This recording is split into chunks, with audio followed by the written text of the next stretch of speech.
ध्येयं सदा परिभवग्नवभीष्टदोहम् तीर्थास्पदं शिवविरिञ्चिनुतं शरण्यम् भृत्यार्तिहं प्रणतपालभवाब्धिपूतं वन्दे महापुरुषते चरणारविन्दम्।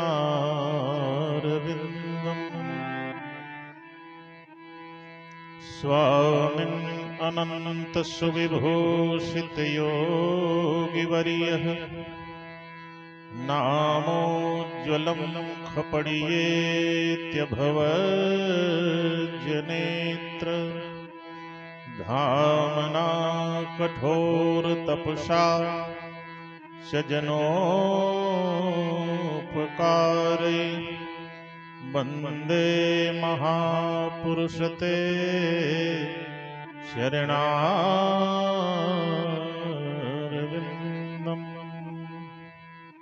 नाम संकीर्तनं प्रियं यस्य सर्वपापप्रणाशनं वन्दे हरिहरानन्दं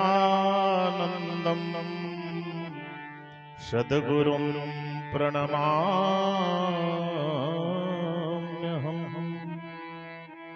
भूतैर्महद्भिः ययिमाः पुरो विभुः निर्मायसेते यदमूषु पूरुषः भुङ्क्ते गुणान् षोडश षोडशात्मकः सोऽलङ्कृशिष्ट भगवान् वचांसि मे।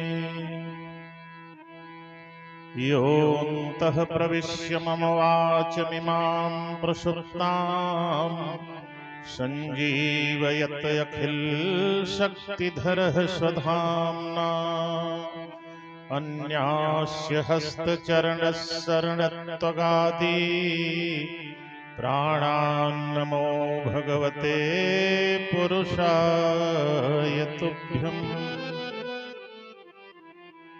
मोहन माधव नंद के नंदन हे जसुदासुत कृष्ण मुरारी गोप सखा ब्रजनाथ ब्रजेश गोपाल गोविंद गोवर्धन धारी माखन चोर दही के भुखायल राधिका प्रेम के प्रेम भिखारी हे हो मुकुंद किरीट सखा जय द्रौपदी वीरन की बलिहारी।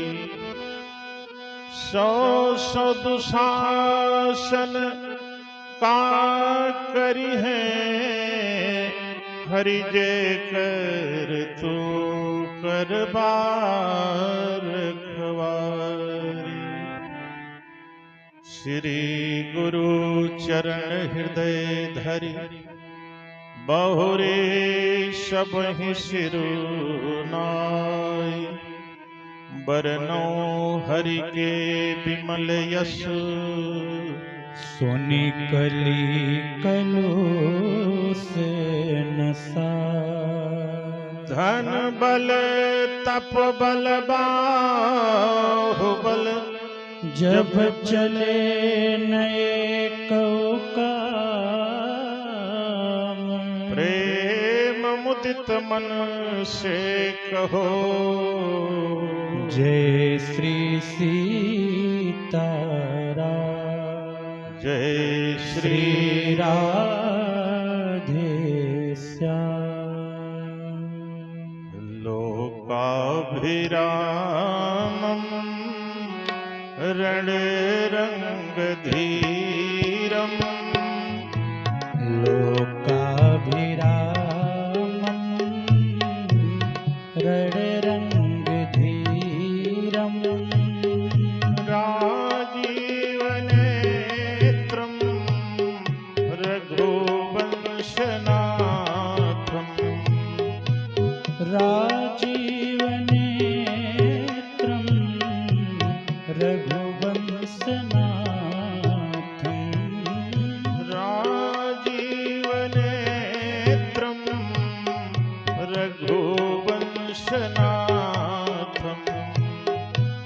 राजीवनेत्रं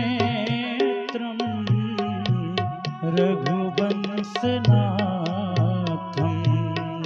कारुण्यरूपं करुणाकरन्तं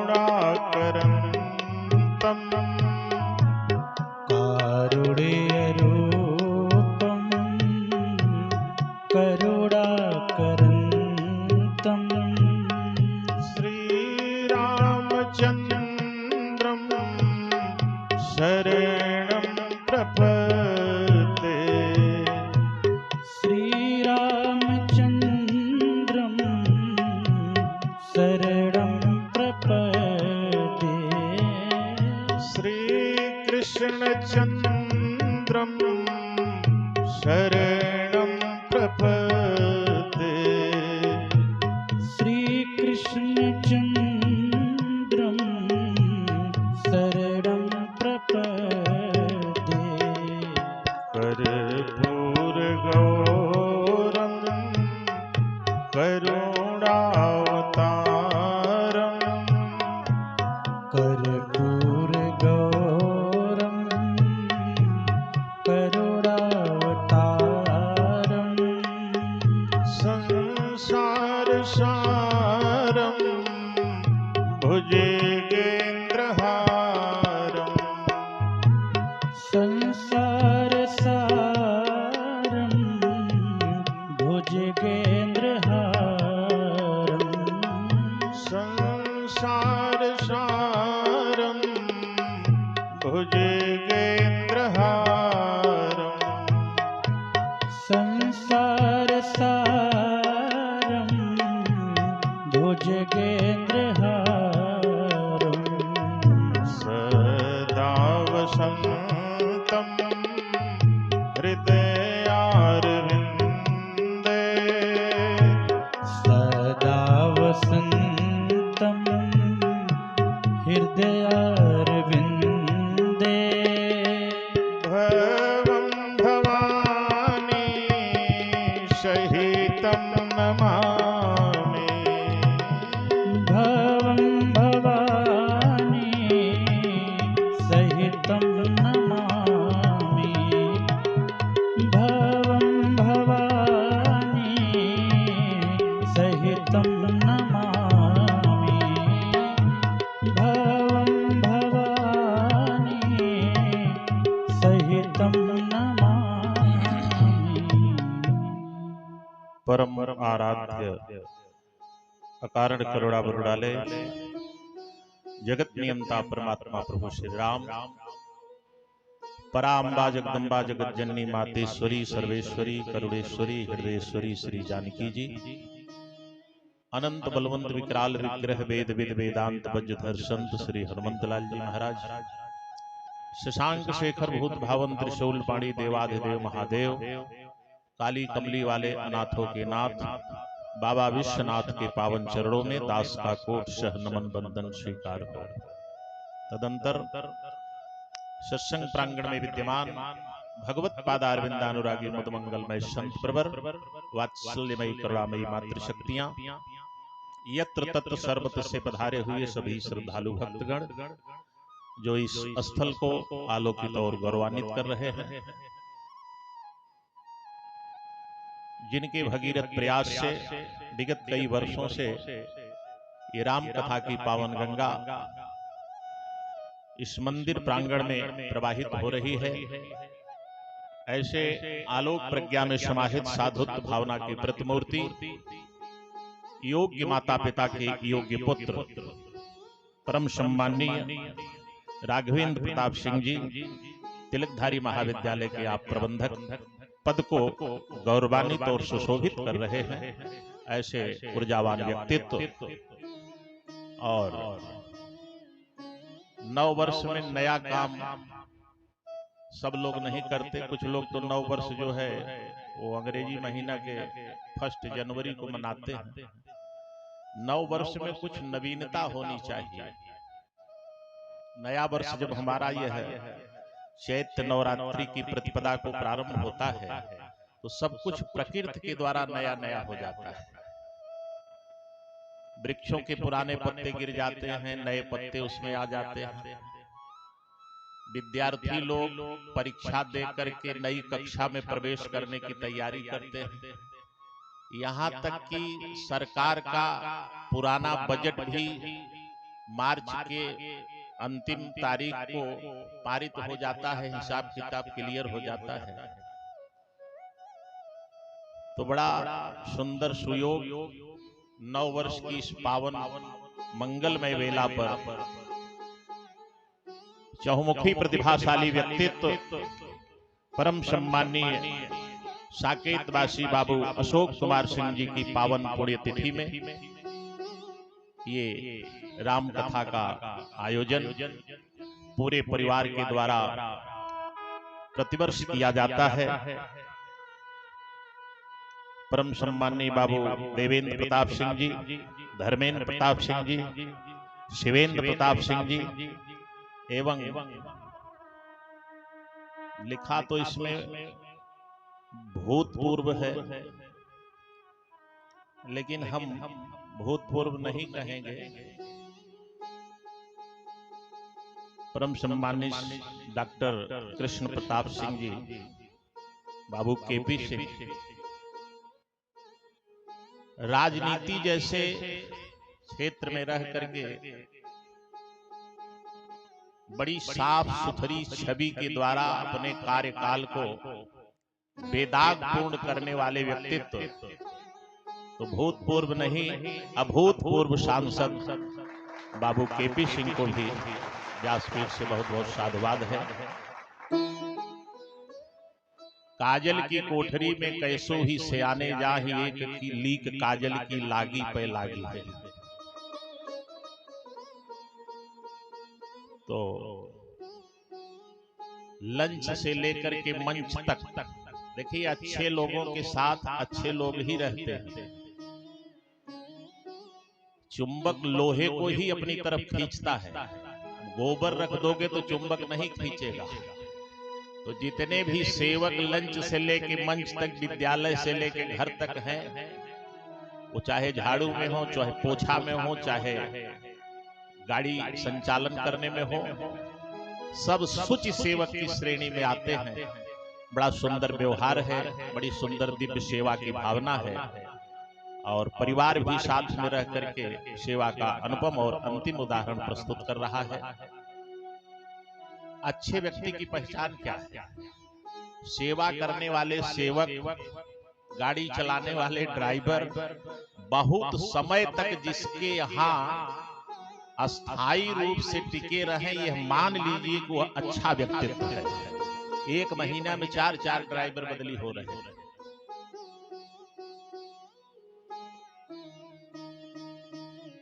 तो बड़ा सुंदर सुयोग अवसर मिला हमारे आपके मिलन के सेतु के हेतु।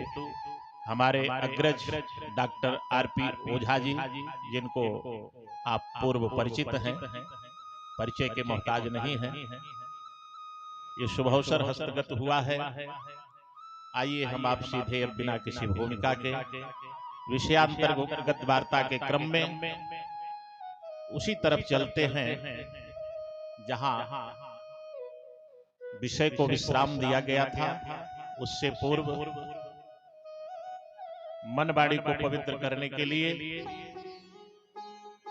भगवत नाम संकीर्तन किया जाए, क्योंकि भगवान के नाम में बड़ी असीमित शक्ति है। मानस का जब हमने अध्ययन किया तो उसके पहले मेरे दिमाग में एक बात थी कि ये भगवान के नाम का प्रभाव केवल सतयुग त्रेता द्वापर में रहा होगा। तो गोस्वामी जी ने उस संशय का समाधान करते हुए उत्तर दे दिया कि एक युग में भगवान के नाम का प्रभाव नहीं था, चहु युग चहु श्रुति नाम प्रभाव, चारों युगों में भगवान के नाम का प्रभाव था। बोले लेकिन कलि विशेष नहीं आन उपाऊ, कलयुग में भगवान के नाम का विशेष महत्व है, क्योंकि दूसरा अन्य साधन कलिकाल में पूर्ण नहीं होगा। हवन भी करने जाएंगे तो मिलावटी तिल मिलेगा, बाजार का मिलावटी घी मिलेगा, क्रिया में त्रुटि होगी।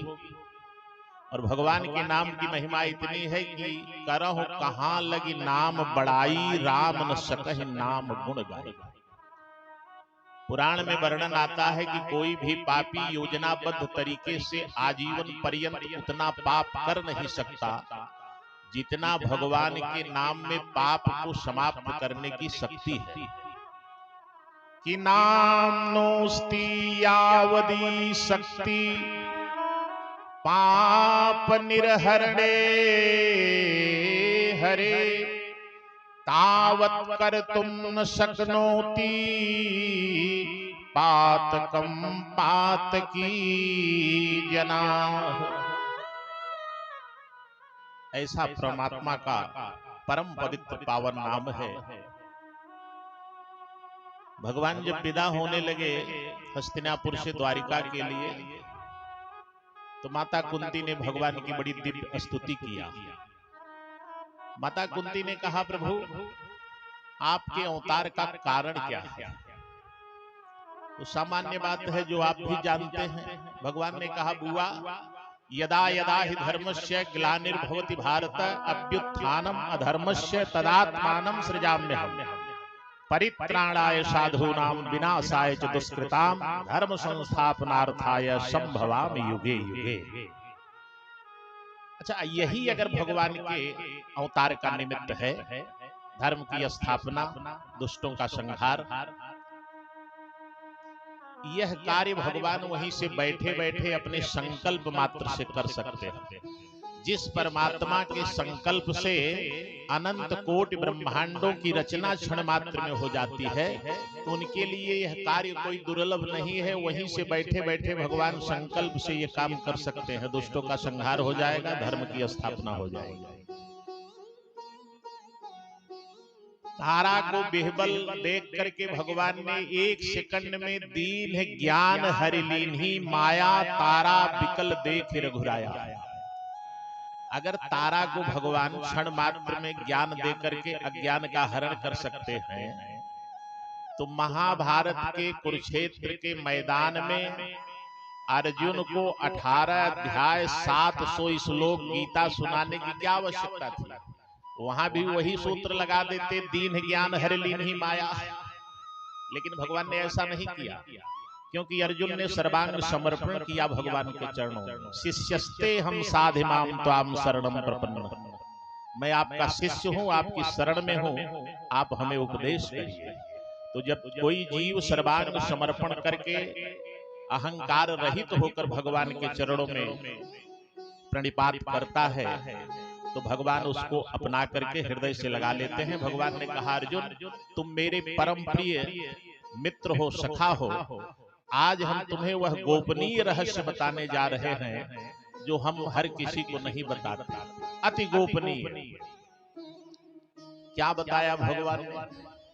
भगवान ने कहा, अर्जुन सब धर्म छोड़ दो, सर्व धर्मान परित्यज्य माम एकम शरणम व्रज, केवल मेरी शरण में आ जा। भागवत में भी आया, सुखदेव भगवान परीक्षित को कथा सुना रहे हैं। परीक्षित ने प्रश्न किया, अतः पृच्छामि संसिद्धिं योगिनां परम गुरु पुरुषस्य ये यत् कार्यं प्रियमाणस्य सर्वदा। भगवान मरने वाले व्यक्ति को क्या करना चाहिए? सुखदेव भगवान ने कहा, राजर्षि परीक्षित केवल एक काम करना चाहिए। क्या? केचित् केवलया भक्ता वासुदेव परायणा अघम धुनवन्ति कास्नेन निहारमेव भास्करम। हर प्रकार से मन को हटा करके गोविंद के चरणों में लगाओ। माता कुंती ने भगवान की बड़ी दिव्य स्तुति किया प्रभु प्रेम में। भगवान का एक नाम बड़ा प्यारा है, गोविंद।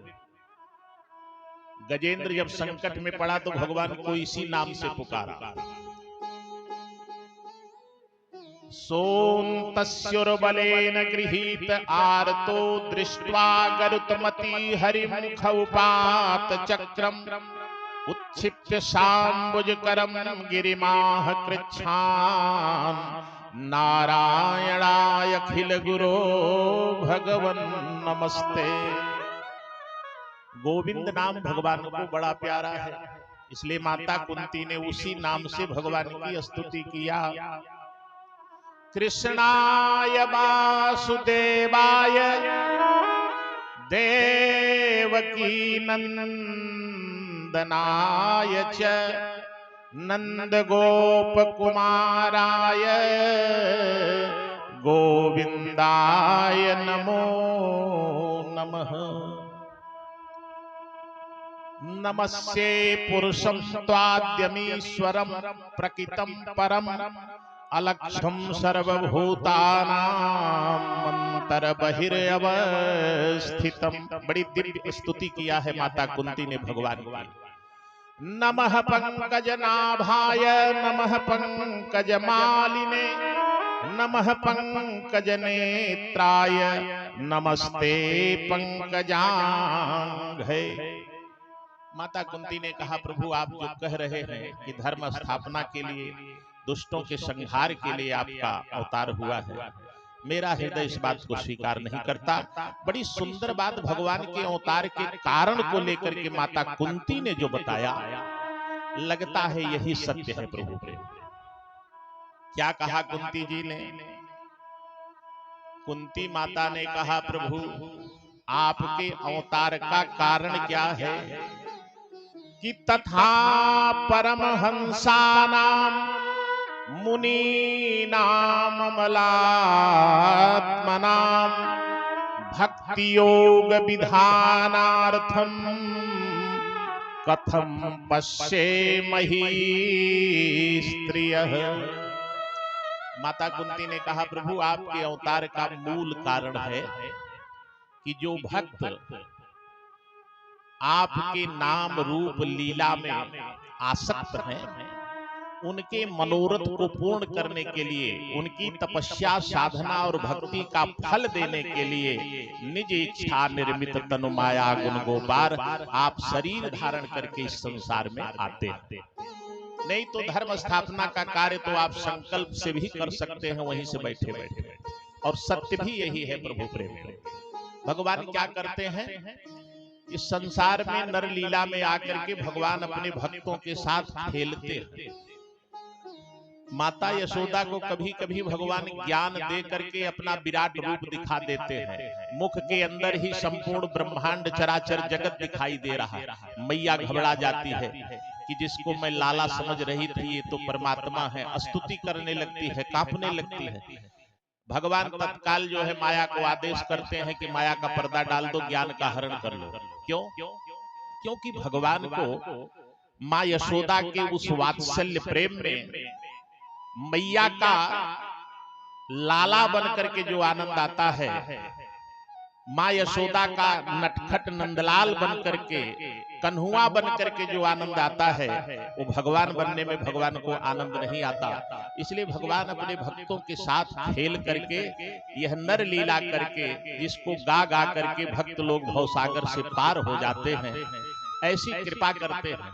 अब भगवान संकल्प से वहां से बैठे बैठे हनुमान जी महाराज का मनोरथ पूर्ण कर सकते थे। भगवान शंकर ही एकादश रुद्र के रूप में हनुमान जी बन के आए, केवल भगवान के चरणों की सेवा करने के लिए। तो यह कार्य तो भगवान वहां संकल्प से बैठ के नहीं कर सकते थे। माता शिवरी इंतजार कर रही है गुरुदेव के वचनों पर कि भगवान आएंगे। संकल्प से शिवरी का मनोरथ पूर्ण हो जाता क्या? विभीषण लंका की संस्कृति में रह करके भगवान का भजन कर रहे हैं, तो मनोरथ कैसे पूर्ण होता विभीषण का? संकल्प से नहीं हो सकता, भगवान को उसके लिए आना पड़ेगा। तो ऐसे अनेकानेक कारण की चर्चा माता कुंती कर रही है। भगवान विदा होने को जब तैयार हुए तो भगवान ने कहा कि देखो भाई, बुआ ने आज हमको भगवान कहा है। नमस्ते पुरुषम त्वाद्यमीश्वरम प्रकृतम परम अलक्षम सर्वभूतानाम अंतर्बहिर अवस्थितम। तो जब भगवान बना ही दिया है बुआ ने, तो जिसकी जो इच्छा हो मांग लो, क्योंकि भगवान तो कर्तुम अकर्तुम अन्यथा कर्तुम सर्व समर्थ परमेश्वर, सब कुछ दे सकते हैं। तो सब ने अपनी अपनी मर्जी से मांगा प्रभु प्रेम में। और सबसे अंत में सुभद्रा की बारी आई। तो लोगों ने विचार किया कि भगवान की बहन है सुभद्रा जी, क्या मांगेंगी? कुछ भी मांग सकती हैं भाई, जहां विशेष संबंध है। लेकिन महाराज सबकी निगाहें सुभद्रा पर टिकी हुई हैं और सुभद्रा जी ने जब मांगा तो सब आश्चर्यचकित रह गए। क्या मांगा सुभद्रा ने जानते हैं? सुभद्रा ने कहा, कन्हैया जो मांगूंगी दे दोगे? भगवान ने कहा, हाँ बहन, आज बुआ ने हमें भगवान बना दिया है तो भगवान के लिए कुछ अदेय नहीं होता। मोरे कछु अदेय नहीं तो ही सकुच बिहाई मांग नृप मोही। जो इच्छा हो मांग लो। सुभद्रा ने कहा, तो ठीक है, अगर देना ही चाहते हो गोविंद तो यही वरदान दे दो, ये मेरा मन रूपी राजहंस आज ही आपके चरणों में लग जाए। कृष्ण त्वदीय पद पंकज पंजरांते अद्यैव में विशदमानस राजहंस प्राण प्रयाण समय कफवात पित्तै कंठावरोधन विधौ स्मरणम कुतस्ते। भगवान ने कहा, क्या बात कर रही हो बहन, मेरे चरणों में भक्ति? अरे लोग बुढ़ापे में जब किसी काम लायक नहीं रह जाते, चलने की भी शक्ति नहीं रहती, घर में बेटा बहू रहने नहीं दे रहे हैं, तब एक अगरबत्ती निकाल के चुपके से आएंगे, जला के मंदिर में गाएंगे, प्रभु जी मेरे अवगुण चित न धरो। और तुम अभी से भक्ति की बात कर रही हो? लोग तो बुढ़ापे में सोचते भी नहीं है, कोई कोई सोचता है, तो ये सब बुढ़ापे में होता है। सुभद्रा ने कहा, कन्हैया एक बात बताओ, इस बात की गारंटी दो, अंतिम समय जब आएगा तो आपकी याद हमें आ जाएगी, इस बात की गारंटी दे सकते हो? प्राण प्रयाण समय कफवात पित्तै कंठावरोधन विधौ स्मरणम कुतस्ते। कंठ अवरुद्ध हो जाएगा कफपित्त बात से, स्मृति नष्ट हो जाएगी। प्यारे, क्या दशा होगी उस समय, इसकी गारंटी नहीं है। एक बार भूदेवी ने भगवान से पूछा कि भगवान ये बताइए, कोई भक्त जीवन भर आपका भजन किया हो और अंतिम में कोमा में चला जाए, बेहोश हो जाए, मूर्छित हो जाए, अब न तो आपकी याद कर सकता है न आपका नाम ले सकता है, तो जीवन भर जो किया है उसका कुछ फल बनेगा? क्या गति होगी उस जीव की? भगवान ने कहा, नहीं देवी, एक क्षण भी कोई यदि मुझसे जुड़ करके मेरा स्मरण किया है वह व्यर्थ नहीं जाएगा। अर्जुन से भी भगवान कह रहे हैं कि अर्जुन, यम यम वापि स्मरन् भावं त्यजन्तन्ते कलेवरम तम तमेव कौन्तेय सदा तद भाव भासितम। अंतिम समय में जीव जो स्मरण करते हुए शरीर का त्याग करता है, अगला जन्म उसी के आधार पर होता है। इसलिए जीवन भर अभ्यास किया जाए भगवान के नाम का, रूप का, लीला का, धाम का चिंतन करने का, स्मृति बनी रहेगी तो अंतिम में वही याद आएगा, क्योंकि जहां ज्यादा मन लगा होगा उसी की याद अंतिम में आएगी। तो भगवान ने कहा, देवी जीवन भर कोई अगर हमें याद किया है और अंतिम में वो मूर्छित हो गया, कोमा में चला गया, नहीं याद कर पा रहा है, तो उसका वह प्रयास व्यर्थ नहीं जाएगा। भगवान बड़े दयालु। भगवान विचार करते हैं कि यह साधारण जीव बेचारा जीवन भर मेरी दुस्तर माया से लड़ता रहा, जिस माया से ब्रह्मा और शंकर भी डरते हैं। शिव चतुरानन जाहि डिराही अपर जीव कहि लेखे माई। उस दुस्तर माया से यह जीव जीवन भर लड़ता रहा और अंतिम में मूर्छित हो गया, अब मेरी याद नहीं कर सकता। उस समय उस जीव पर कृपा करके भगवान उसकी याद करते हैं। स्वयं भगवान इस बात को कह रहे हैं कि यदि बातादि दोषेन भक्ता मां च विस्मरेत् अहम स्मरामि मद भक्तम नयामि परमाम गतिम। उस समय उस भक्त की याद मैं करके उसको परम गति प्रदान कर देता हूं। तो जीव इन किन प्रकार न भगवान की शरण में आ जाए, भगवान का संकल्प है, प्रतिज्ञा है प्रभु प्रेमी। आप जब संकल्प करते हो थोड़ा सा जल हाथ में लेके विष्णु विष्णु स्मरण कराते हैं पंडित जी लोग। आर्यावर्ते भरत खंडे जम्बूदीपे फलामासे अमुक गोत्रे, भगवान का ही नाम लिया जाता है। भगवान स्वयं विशाल अगाध समुद्र का जल लेकर के संकल्प कर रहे हैं। किस बात का? भगवान कह रहे हैं कि कोई भी जीव हर तरफ से निराश होकर के मेरे चरणों में आ जाए, कितना बड़ा से बड़ा पापी हो, मैं उसको तत्काल क्षमा करके साधु बना देता हूं और समस्त भूत प्राणियों से उसे अभय प्रदान कर देता हूं।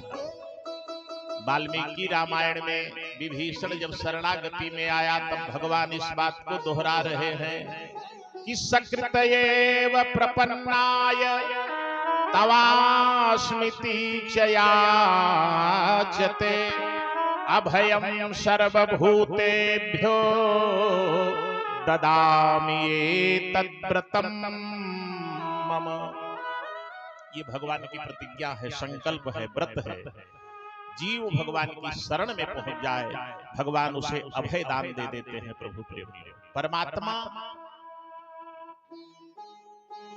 जब कोई निस्वार्थ प्रेम भगवान से करता है तो भगवान उस जीव के हाथों बिक जाते हैं। गोपियों ने कौन सा वेदांत पढ़ा था, किस विद्यालय में जाकर के डिग्री लिया था? गाय दुहने वाली, दही मथने वाली गांव की साधारण गोपियां, लेकिन परमात्मा के चरणों में उनका निस्वार्थ प्रेम है। समस्त विषयों का त्याग भगवान के प्रेम में कर दिया है गोपियों ने। परिणाम भगवान उनके हाथ के खिलौने बन गए। छाछ लेके गोपियां जा रही हैं बेचने के लिए और जानबूझ के उसी रास्ते से जाती हैं जहां भगवान का दर्शन हो, गाय चरा रहे हो। चलो सखी तह जाइए और जहां मिलत ब्रिजराज और दधी बेचत हरि मिले एक पंथ दुई काज। बुलाती हैं गोपियां कन्हैया को, ए लाला इधर आओ। भगवान बड़े सहज भाव से चले जाते हैं गोपियों के पास। गोपियां कहती हैं कि छाछ पियोगे? छाछ माने जानते हैं? माठा। गोपियां कहते हैं लाला छाछ पियोगे? आहा, लक्ष्मी जिनका चरण दबाती हैं प्रभु प्रेमी, जिनके संकल्प मात्र से करोड़ों ब्रह्मांडों की रचना हो जाती है। काल भी जिनके सामने हाथ जोड़ के थर थर कांपता रहता है, उस परमात्मा को गोपियां कह रही हैं लाला छाछ पियोगे? भगवान अंजुली बांध करके ऐसे झुक जाते हैं, हाँ गोपी पिला दे, बहुत प्यास लगी है। गोपी कहती ना लाला ऐसे नहीं पिलाऊंगी, तो मेरी शर्त है। क्या शर्त है बोलो? गोपियां कहती हैं कि देखो बढ़िया सा ठुमका लगा के नाच के अगर दिखाओगे और हम लोगों का मन खुश हो जाएगा तब छाछ पिलाओगे। भगवान कहते हैं कि ठीक है। तुरंत कन्हैया को गोपियां सजाती हैं, भगवान का पीतांबर कमर में फेटा बांध देती हैं, बंसी बगल में खोस देती है। एक गोपी अपनी चुनरी सिर पे उड़ा देती है, बोलती है लाला अब ठुमका लगा के बढ़िया से नाचो। और भगवान शुरू हो जाते हैं महाराज। ऐसा जोरदार ठुमका लगा के नाचते हैं कि गोपियां प्रसन्न हो जाती हैं। कन्हैया कहते हैं कि देखो गोपी तुमने जैसे जैसे कहा मैंने नाच के दिखा दिया, अब छाछ पिला दो। तब गोपियां भगवान को छाछ पिलाती हैं। बड़ा सुंदर चित्रण किया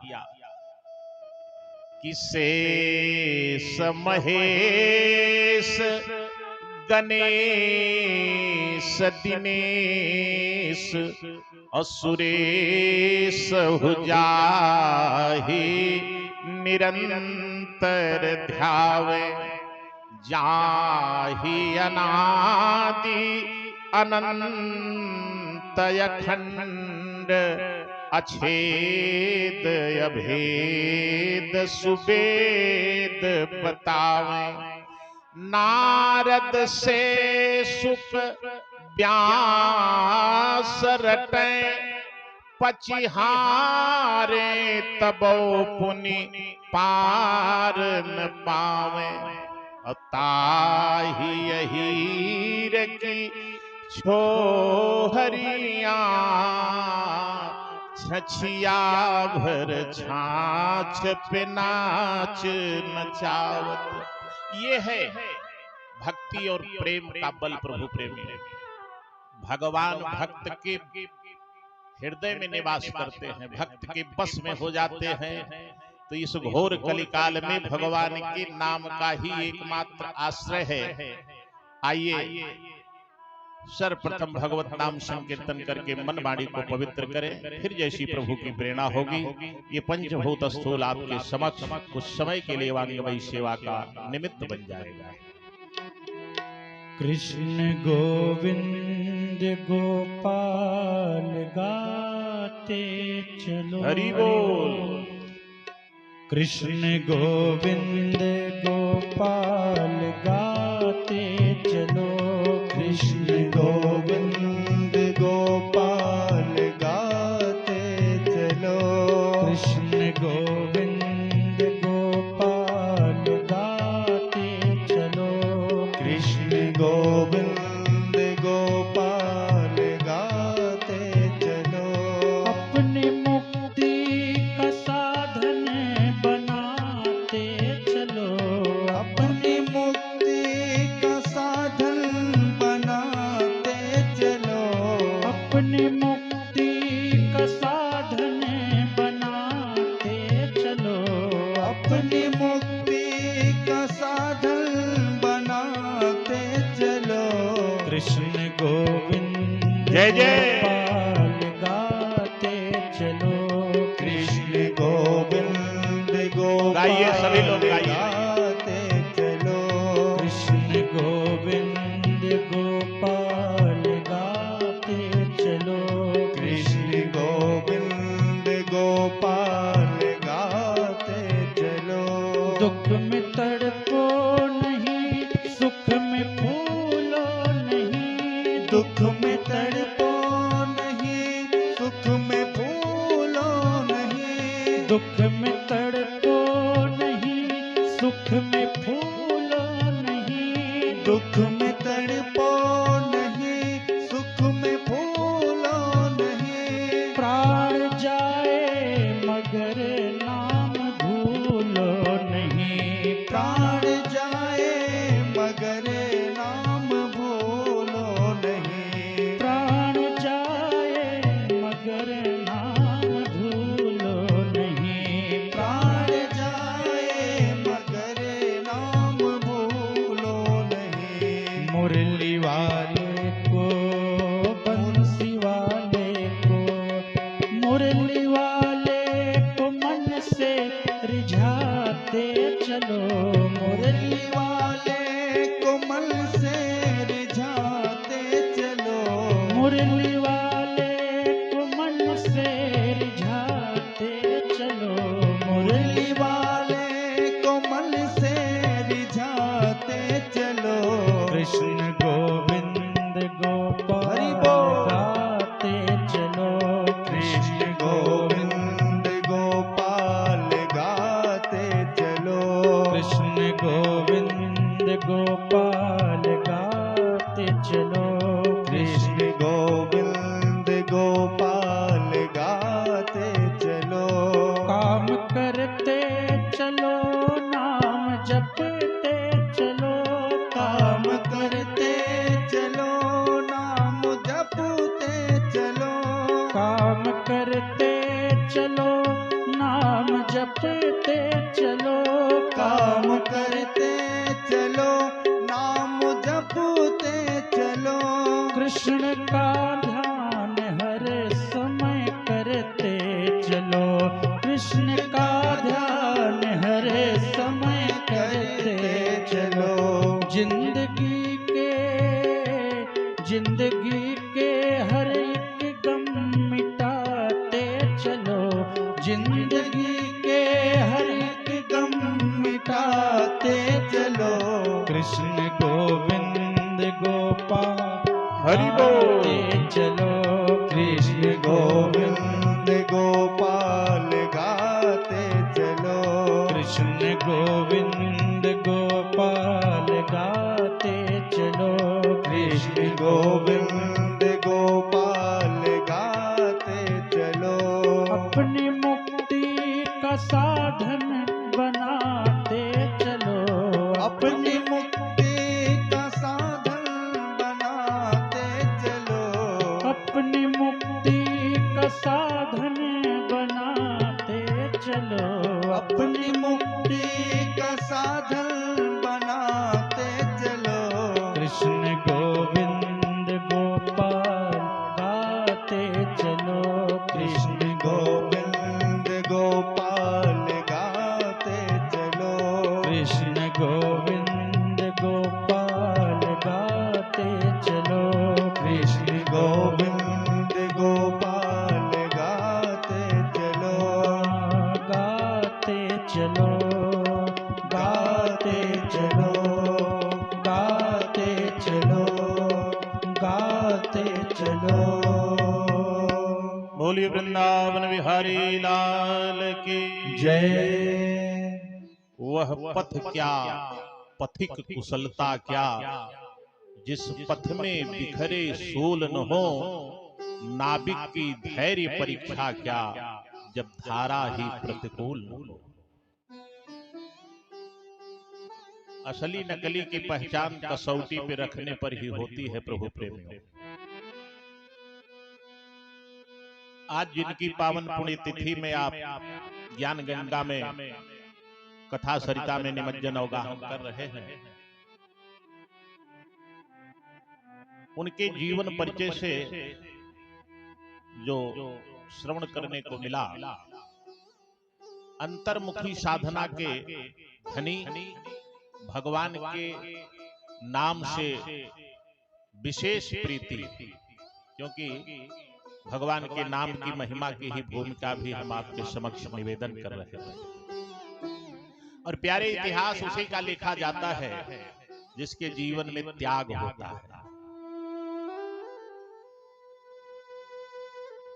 व्यक्ति पैदा होता है, बड़ा होकर पढ़ेगा, इंजीनियर बनेगा, डॉक्टर बनेगा, वकील बनेगा, इस बात में संदेह है। खूब रुपया कमाएगा, इस बात में संदेह है।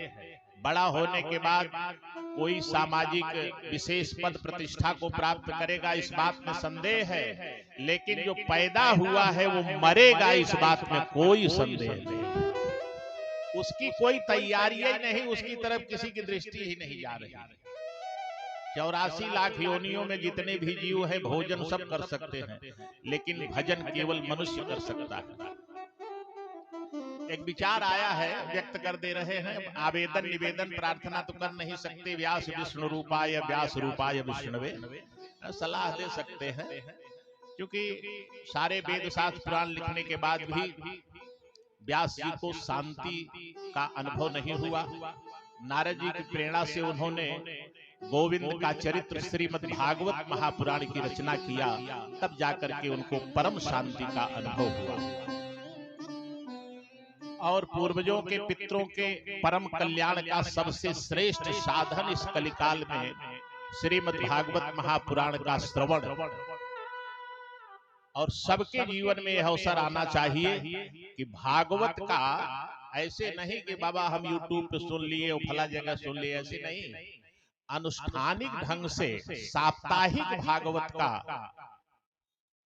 यजमान की भूमिका में रह करके सारे कार्यों को एक हफ्ते के लिए छोड़ करके और उस समस्त पुण्य को संकल्प द्वारा अपने पितरों के परम कल्याण के लिए संकल्प कर दिया जाए, यह प्रत्येक संतान का कर्तव्य है। एक दिन इस पर हमने चर्चा किया था, विस्तृत चर्चा नहीं करेंगे अब, क्योंकि यहाँ समय की भी अपनी एक मर्यादा है। अब जितने भी उद्गार हैं, जो भाव हैं, विषय है, उस रूप से उसकी प्रस्तुति नहीं हो सकती, और समय की मर्यादा और सीमा में रह करके ही सेवा करनी है। क्योंकि हमारे बाद आदरणीय डॉक्टर साहब आरपी ओझा जी और उनकी गरिमामयी उपस्थिति प्रांगण में होने भी जा रही है।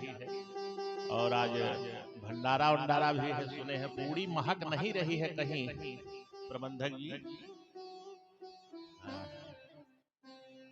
अच्छा चलिए, तो कुछ लोग तो पूड़िये के समय आएंगे। एक जगह ऐसे निमंत्रण आया कहीं विद्यालय से, प्रबंधक जी का नहीं रहा होगा, दूसरे कोई भेजा होगा, तो बाप बेटे दोनों गए, तो बैठे जब भोजन करने तो लड़कवा बीच बीच में पानी पी लेता था। बाप को बड़ा गुस्सा आ रहा था कि नालायक, यहाँ आए हो पूड़ी दबा के खाओ, पानी तो घर पे भी मिल जाएगा। तो जब खा के उठा तो बाप ने एक तमाचा उसके गाल पे लगाया। लड़का बोला काहे को मार रहे हैं? बोले बेहुदा कहीं के आए थे पूड़ी खाने, किसी तरह से निमंत्रण गया था, पानी पे पानी पिए जा रहे हो। बोला पिताजी आप जानते नहीं, हम विद्यालय के छात्र हैं, हम विज्ञान पढ़े हैं। तो क्या लिखा है विज्ञान में? बोला कि जैसे आप गड्ढा खोदो, मिट्टी से भर दो, अब पानी डालो तो 2 फीट अपने आप बैठ जाएगा। तो पनिया पी पी के हम 10 पूड़ी और खाए, तो एक तमाचा और दिया। लड़कवा बोला अब काहे को मार रहे हो? बाप ने कहा जब इतना बड़ा आइडिया तुम इतना बढ़िया जानते थे तो हमको पहले क्यों नहीं बताए, हमारा तो घाटा हो गया ना। तब कुछ लोग तो पूड़िये के समय आएंगे। बोलिए आनंद कंद भगवान की जय। तो मैं निवेदन कर रहा था प्यारे, आज जिनकी पुण्यतिथि परम सम्माननीय योग पुत्रों के योग्य पिता बाबू अशोक सिंह जी। देखो भगवान को भी ना मंदिर में भगवान बनने के लिए बड़ी मेहनत करनी पड़ी है। पहले ये शिला पत्थर था और मूर्तिकार ने छीनी लिया, हथौड़ी लिया, काट काट के कितना प्रहार और चोट किया होगा, तब जाके आकार दिया। हमारे वैदिक ब्राह्मणों ने उसमें प्राण प्रतिष्ठा किया, तब भगवान बन के मंदिर में पूजे जाते। तो इतिहास के स्वर्णिम अक्षरों में उसी का नाम लिखा जाएगा। जन जन की जिह्वा पर उसी का यश कीर्ति का गुंजित गान होगा, जो राष्ट्र के लिए, समाज के लिए, परिवार के लिए त्याग करेगा और भगवान से जुड़ा होगा। कि समर में चोट खाता जो उसी का मान होता है, छुपा इस वेदना में भी मधुर वरदान होता है। सृजन में चोट खाता जो सदा छीनी हथौड़े का, वही पाषाण मंदिर में कहीं भगवान होता है।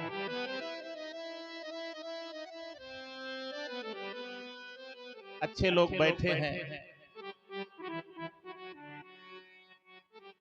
विद्या मंदिर है, अगल बगल कई विद्यालय है प्रबंधक जी का, जैसा मैंने सुना, देख तो नहीं पाए समय अभाव के कारण। निवेदन करूं, रामधारी सिंह दिनकर जी ने बड़ा सुंदर चित्रण किया परमात्मा का। कौन वो सुप्रीम पावर है जो सृष्टि का संचालन कर रहा है? कोई न कोई तो है जिसकी आज्ञा से ये सूर्य चंद्रमा समय से निकल रहे हैं, हवा चल रही है, बारिश हो रही है। सागर की लहरें किसके चरणों को धोना चाहती हैं, सूर्य चंद्रमा किसकी आरती उतार रहे हैं, ये तारे रात्रि में आकर के किसकी खुशी में दिवाली मना रहे हैं। बड़ा गजब का चित्रण किया रामधारी जी ने कि गगन के इस पार क्या, पाताल के उस पार क्या, क्या क्षितिज के पार जग जिस पर टिका आधार क्या। दीप तारों के जलाकर कौन नित करता दिवाली, चांद सूरज झूम किसकी आरती करते निराली। कौन निर्माता कहाँ है, धाम क्या है, नाम क्या है, आदि का निर्माण क्या है, अंत का परिणाम क्या है। सृष्टि रच कर ज्योति दी, शशि वही सविता वही है, काव्य रचना कर रहा है, कवि वही कविता वही है। यदि मिला साकार तो वह अवध का अभिराम होगा, और नाम उसका राम होगा, अवध उसका धाम होगा, राम उसका नाम होगा, अवध उसका धाम होगा। बोलिए अयोध्यानाथ की जय। आइए प्रभु प्रेमियों, अब भूमिका हो गई, हम सीधे चलेंगे विषय की तरफ।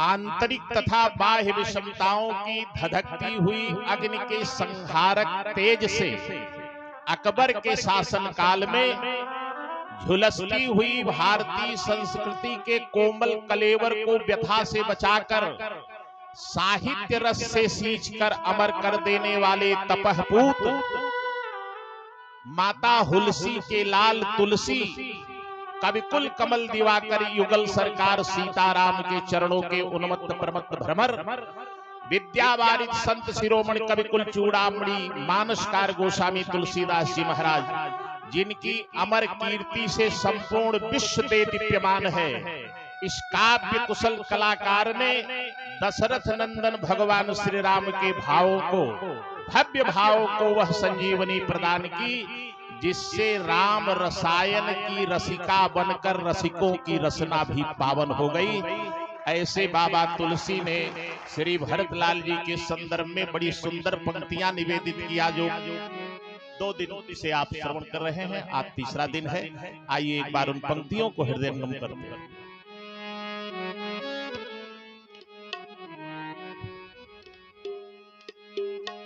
दो दिशि समूझी कहत सब लोग, दो दिशि समूझी कहत सब लोग, दो दिशि समूझी कहत सब लोग, दो दिशि समूझी कहत सब लोग, सब विधि भरत सराहन जोगु, सब विधि भरत सराहन जोगु, सब विधि भरत सराहन जोगु, सब विधि भरत सराहन जोगु, दो दिशि समूझे कहत सब लोगु, दो दिशि समझी कहत सब लोगु, सराहन जोगु कहत सब लोगु, सराहन जोगु कहत सब लोगु।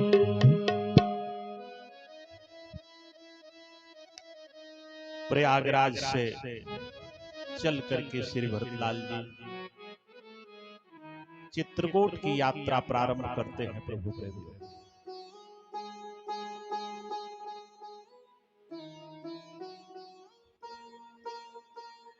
भरतलाल जी चित्रकूट जैसे ही पहुंचे, साथ में चतुरंगड़ी सेना है, हाथी घोड़े वाहन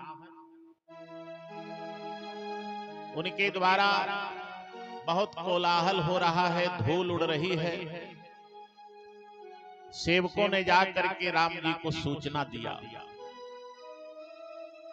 भगवान उस समय ऋषि मंडली में बैठ करके वेदांत की चर्चा कर रहे थे। ऋषि समूह मह बैठे सन्मुख सबकी ओर, शरद चंद तन चितवत मानहु निकर चकोर। उसी समय कुछ सेवकों ने आकर के सूचना दिया कि भरत जी आ रहे हैं। जैसे ही राम जी ने सुना कि भरत आ रहा है, भगवान के चेहरे का भाव बदलने लगा। भरत क्यों आ रहा है? अभी प्रभु विचार ही कर रहे थे कि दूसरे सेवक ने आकर के दूसरी सूचना दिया कि महाराज भरत जी अकेले नहीं आ रहे, एक आयस कहाँ बहोरी और सेन संग चतुरंगन थोरी। भरत जी के साथ में चतुरंगड़ी सेना है। यह सुनते ही भगवान के चेहरे पर चिंता की रेखाएं उभर आई। सेना लेके भरत आ रहे हैं, किसी भय की आशंका से नहीं, क्योंकि शासन जिसके पास होगा सेना भी उसी के पास होगी।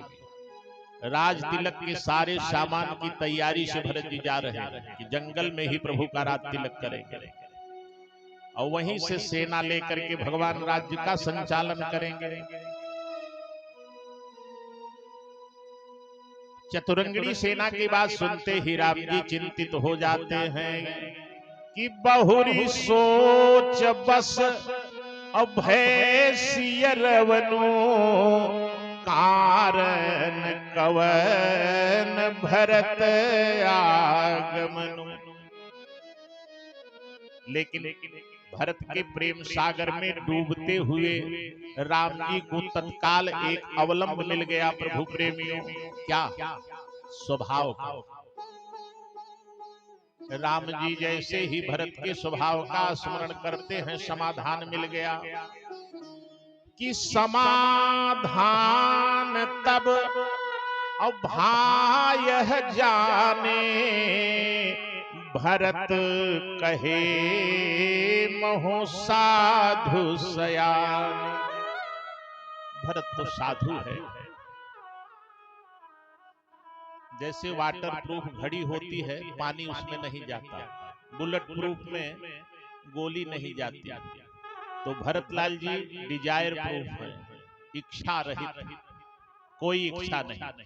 और वेदांत का अंतिम सूत्र है प्रभु प्रेमियों, सारी इच्छा जीवन से समाप्त हो जाए, केवल एक इच्छा शेष रह जाए, यथा तो ब्रह्म जिज्ञासा, भगवान की प्राप्ति हो जाए।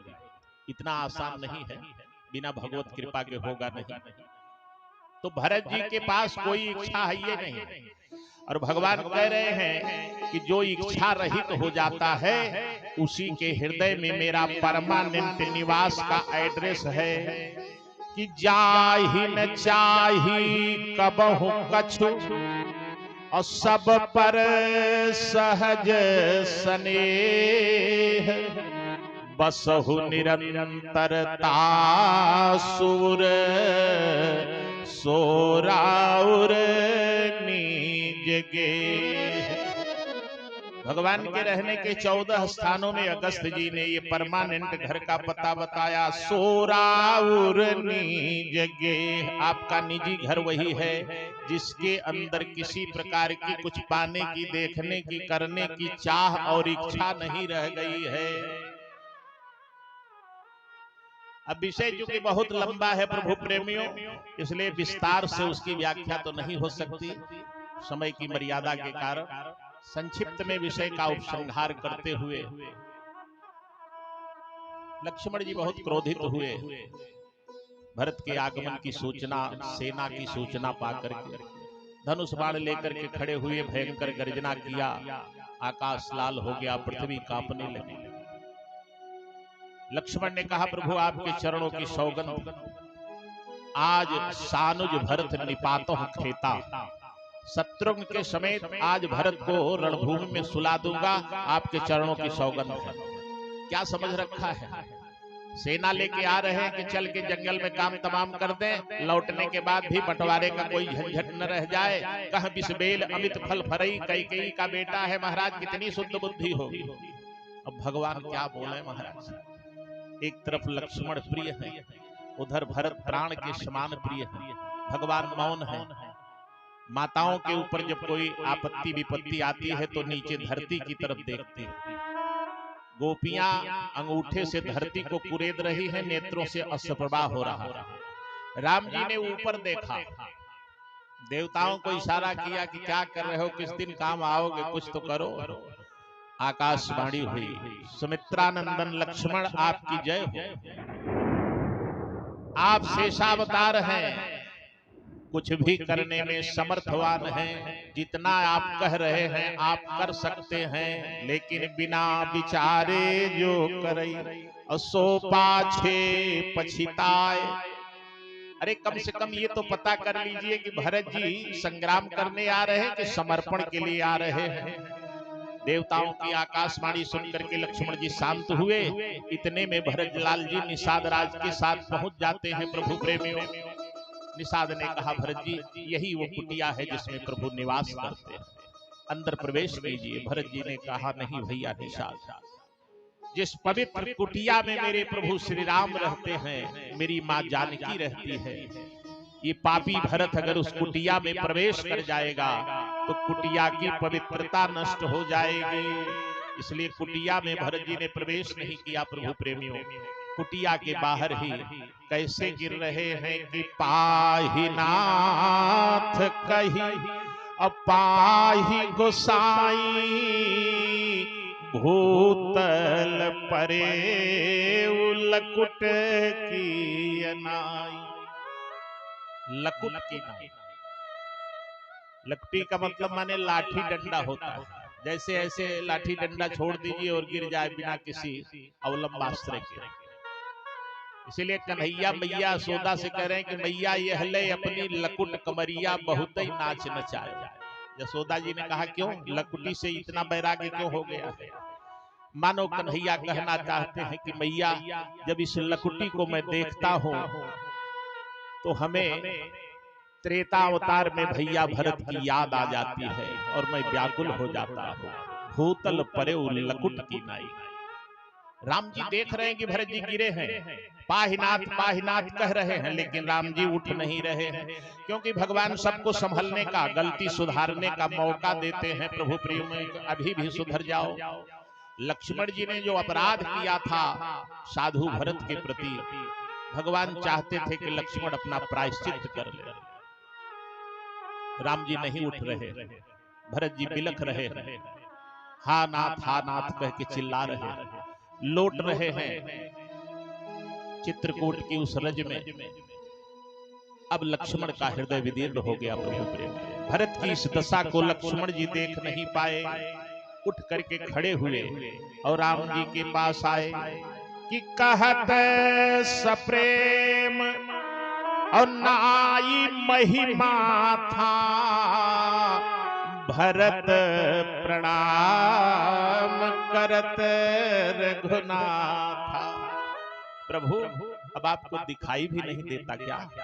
अरे इतनी देर से पड़े हैं भैया भरत आपको प्रणाम कर रहे हैं, आपको दिखाई नहीं दे रहा है। पापों का प्रायश्चित हो गया, जो अंदर द्वेष मलिनता थी वो सब धुल गई।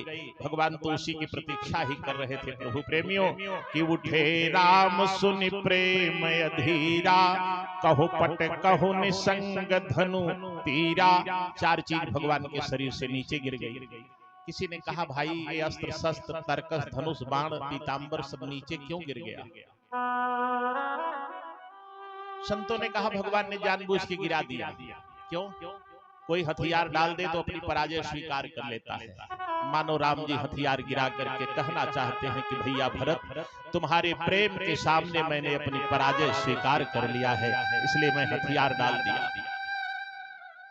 एक संत ने बड़ा दिव्य भाव दिया कि भगवान गिराए नहीं, जानबूझ के कंधे से खिसक के धनुष बाण नीचे गिर गए। क्यों? धनुष बाण ने आपस में चर्चा किया कि भैया ये महात्मा देखो नीचे पड़ा हुआ है, पाहिनाथ कह के भगवान की चरण रज में लौट रहा है और भगवान उठा करके हृदय से लगा रहे हैं। जरा विचार करो, हम लोग इतने अभागे हैं कि भगवान के कंधे पे ही बोझा बने रहे जिंदगी भर। जरूर भगवान की चरण रज में कोई विशेष बात होगी जो ये महात्मा भगवान की चरण रज में गिरा है, जिसको भगवान प्राण के समान प्रेम करते हैं, हृदय से लगा रहे हैं। तो चलो जरा गिर के हम लोग भी देखें कि भगवान की चरण रज में क्या आनंद और मस्ती है। इसलिए जानबूझ करके भगवान के अस्त्र शस्त्र नीचे गिर गए। बोलो भक्तवत्सल भगवान की जय। उठा करके भगवान ने भरत जी को हृदय से लगाया। प्रभु प्रेमियों, सूचना मिली भगवान को महाराज दशरथ दिवंगत हो गए हैं। विधिवत भगवान ने पिता का श्राद्ध तर्पण जाकर के मंदाकिनी जी में संपन्न किया। प्रातः काल सभा बैठी, सबकी निगाहें भरत के ऊपर ही टिकी हुई है कि भरत जो कहेंगे वही निर्णय राम जी मानेंगे। राम जी ने गुरुदेव वशिष्ठ की सौगंध खाया, गुरुदेव भरत जो कह देगा मैं उसे करने के लिए तैयार हूं। अब सब भरत की निगाह लगाए टकटकी भरत को देख रहे। भरत क्या कहेंगे? देखो प्यारे, भक्ति और प्रेम वह नहीं है, सेवक का धर्म यह नहीं है कि अपने स्वामी को वो संकट में डाल दे अपने किसी निजी स्वार्थ के लिए। वह व्यापार हो जाएगा। प्रेम और भक्ति नहीं होगी। प्रेम भक्ति में कोई मांग नहीं होती। राम जी ने कहा, भैया भरत बोलो, क्या कहना चाहते हो? भरत जी ने कुछ नहीं कहा कि अयोध्या लौट चलिए, राज सिंहासन स्वीकार कर लीजिए। क्या कहा भरत जी ने? भरत जी ने कहा, प्रभु मैं क्या कहूं कि जेहि विधि प्रभु प्रसन्न मन होई,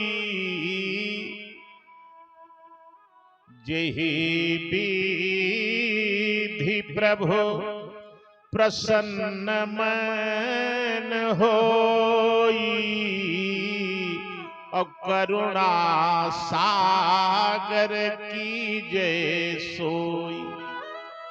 जैसे भी आप प्रसन्न हो प्रभु वही करिए।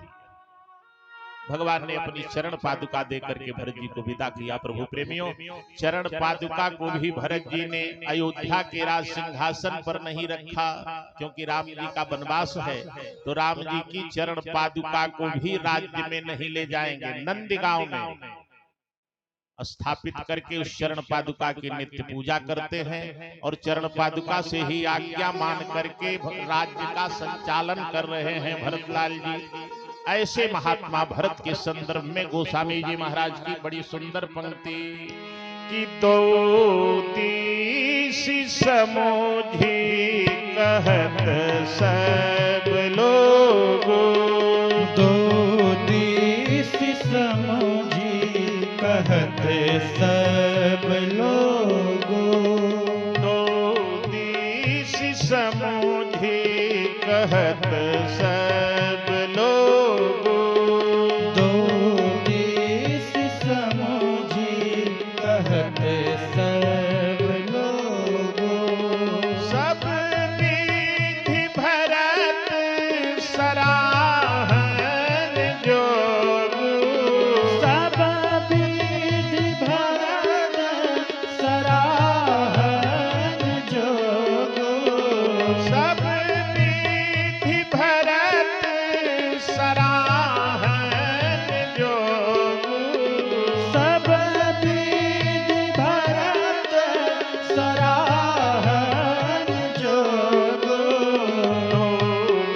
इस समुझे कहत सब लोग, दो दिश समझी कहत सब लोगो, सराहन जोगो, सराहन जोगो, कहत सब लोगो, कहत सब लोगो।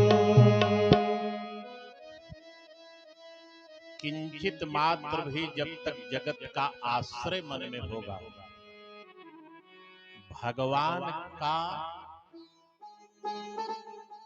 सहारा, भगवान का आश्रय और भगवान की कृपा मिलने में संदेह रह जाएगा, कमी रह जाएगी। भगवत शरणागति में अन्य आश्रय भगवत शरणागति को तिरोहित कर देता है। जैसे ब्रह्मास्त्र पर कोई अन्य बंधन लगा दिया जाए तो ब्रह्मास्त्र का प्रभाव निरस्त हो जाता है। तो भगवत शरणागति भी पूर्ण और सर्वांग होनी चाहिए। जुए में जब हार गए पांडव द्रौपदी को, तो दुशासन को आदेश दिया कि जाओ लेके आओ और वस्त्र हरण करके द्रौपदी को हमारी जंघा पर बैठाओ। दुशासन गया, ऋतु धर्म की अवस्था में केश पकड़ के घसीटता हुआ द्रौपदी को भैरराज दरबार में लाता है। प्रभु प्रेमी आज्ञा पाकर के दुर्व्यवहार में लिप्त हो गया। द्रौपदी ने सबकी तरफ देखा, सबने नजरें झुका लिया। कृपाचार्य की तरफ देख के द्रौपदी ने कहा, गुरुवर आपके नाम के आगे कृपा शब्द लगा है, यदि आपने भी कुछ उपाय नहीं किया तो ये शब्द कलंकित हो जाएगा। कृपाचार्य ने एक उंगली ऊपर उठा के इशारा किया, बेटी इन अनेकों का सहारा छोड़ के एक गोविंद का आश्रय ले ले, तेरी लाज बच जाएगी। पुकार तो रही है भगवान को, लेकिन अभी आश्रय बना है जगत का, इसलिए भगवान नहीं आ रहे।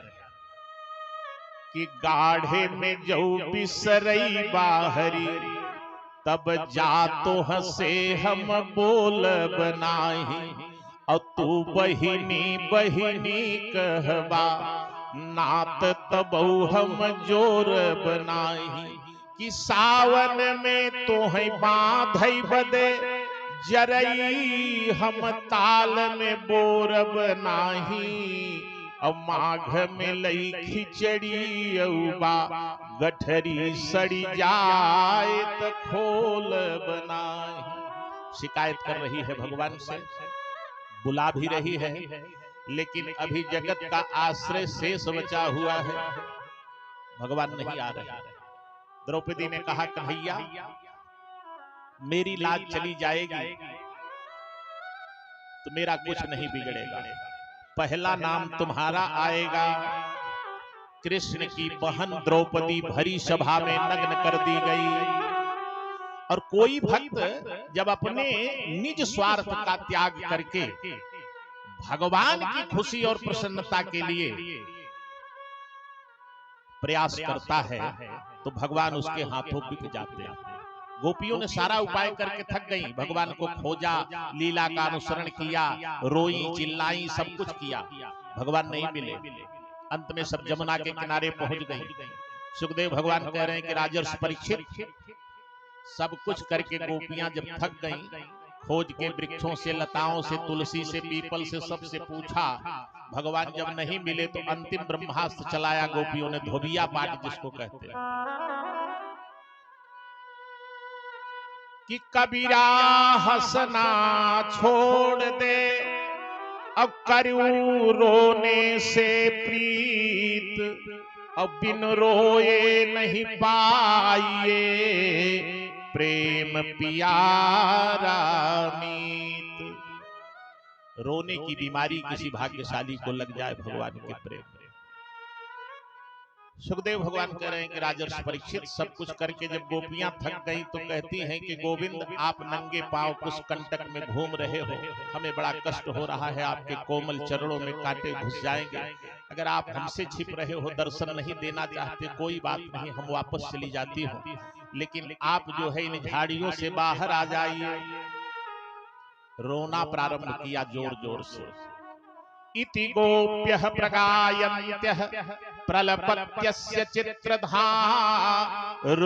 सुस्वरं राजन्, कृष्ण दर्शन लालसा। और जैसे ही गोपियों ने जोर जोर से रोना प्रारंभ किया, भगवान एक क्षण अपने आप को रोक नहीं पाए, क्योंकि भक्त का रोना भगवान नहीं सह सकते। प्रभु प्रेमी, जगत के लिए रोते रोते तुम्हारी आंख फूट जाए, मोतियाबिंद हो जाए, कोई पूछने वाला नहीं, लेकिन भगवान के लिए एक बूंद आंसू निकलेगा तो उन आंसुओं की कीमत होगी। किसी के एक आंसू पर हजारों दिल तड़पते हैं, किसी का उम्र भर रोना सदा बेकार जाता है। जगत के लिए रोए कोई मतलब नहीं निकला प्यारे, लेकिन वही आंसू अगर जगदीश के लिए निकलेंगे तो भगवान की प्रतिज्ञा है, ये यथा माम प्रपद्यन्ते तांस तथैव भजाम्यहम्। जो मुझे जिस भाव से भजता है मैं भी उसको उसी भाव से भजता हूं। भगवान के लिए रोओगे तो भगवान आपके लिए रोएंगे। गोपियों का रोना सुन के भगवान तत्काल प्रकट हो गए। सुखदेव जी वर्णन कर रहे हैं कि तासामाविर्भू छौरी असमय मान मुखाम्बुजः पीतांबरधरः सृक्वी साक्षात मन्मथ मन्मथः। मुस्कुराते हुए भगवान आए। क्यों? गोपियां रो रही, भगवान मुस्कुराते हुए प्रकट हुए। भगवान जानते हैं कि मेरी मुस्कान को देखते ही गोपियों का सारा दुख दूर हो जाएगा, क्योंकि भगवान की मुस्कान पे ही तो गोपियां फिदा। द्रौपदी ने कहा, कन्हैया हमें अपनी चिंता नहीं, तुम्हारी बेइज्जती होगी। और सुनो यहाँ की स्थिति क्या है कि छत्री ने कैदल देखत बा और बिरनाऊ अनीति बड़ी कैले बा। यहाँ परिवार के सभी लोग उपस्थित हैं कन्हैया। सासु जेठानी खड़ी देवरानी और दुशासन के केहू रोकत नाही। ताकत बा हम ही के सबे औ करी ओरिया केहू देखत नाही। कि हे बिरना हमरे ऊपरा फटही लुवरी केहू फेंकत नाही। और क्षत्रिय का धर्म है पराई स्त्री की आबरू की रक्षा। यहाँ क्षत्रियों का ही समाज बैठा है, देख रहा है कि क्षत्रिन के दल देखत बा और बिरनाऊ अनीति बड़ी कैले बा। जौने में फूल गुहई तोर मीत उहई के सिया बैरी धैले बा। आचर धैल सिरे पपिया और दुर्योधन पीटत बाटई ताली। खींचिले हाली से खींचिले कर्ण सुनावत बाटई गारी। और कैसे कही जात न बा अरे लाज के बात पहाड़ से भारी। अवाई के का करबा बिरना अब नाभि से छूटन चाहत साड़ी। अभी भी भगवान नहीं आए क्योंकि हाथों से पकड़ रखा है, अपने बाहुबल का भरोसा है। एक झटका दिया, दोनों हाथ छूट गए। प्रभु प्रेमी असहाय हो गई, नेत्र बंद कर लिया, हाथ ऊपर उठा लिया। अब जब असहाय होकर के कोई हाथ उठा देता है, जब मेरा कोई पुरुषार्थ बल नहीं है, तब भगवान उस जीव की रक्षा के लिए दौड़ पड़ते हैं। दौड़े ही नहीं, आने जाने का समय ही नहीं था। एक पैर द्वारिका में, दूसरा हस्तिनापुर में। वस्त्रावतार हो गया भगवान का। बोलिए द्वारिकाधीश भगवान की जय। साड़ी में ही भगवान प्रविष्ट हो जाते हैं। तो भगवान के चरणों में सर्वांग समर्पण करके, जगत का आश्रय छोड़ करके जब जीव समर्पण करता है तब वो भगवान की परम कृपा का अधिकारी हो जाता है। भगवान की प्रतिज्ञा है। देवर्षि नारद से भगवान कह रहे हैं कि नारद जी ने कहा, प्रभु किसी तरह से हम सेटिंग किए थे, हमारा विवाह क्यों नहीं होने दिए आप? भगवान ने कहा, नारद हमारी प्रतिज्ञा है कि जो भक्त मेरा भजन करता है, मेरे ऊपर आश्रित रहता है, उसकी रक्षा मैं माँ की तरह करता हूँ। गिरधारी, बनवारी, मुरारी, गोवर्धनधारी बन के नहीं, महतारी बन के मैं उस भक्त की रक्षा करता हूँ। कि सुन मोनि तो ही कहूँ सहरो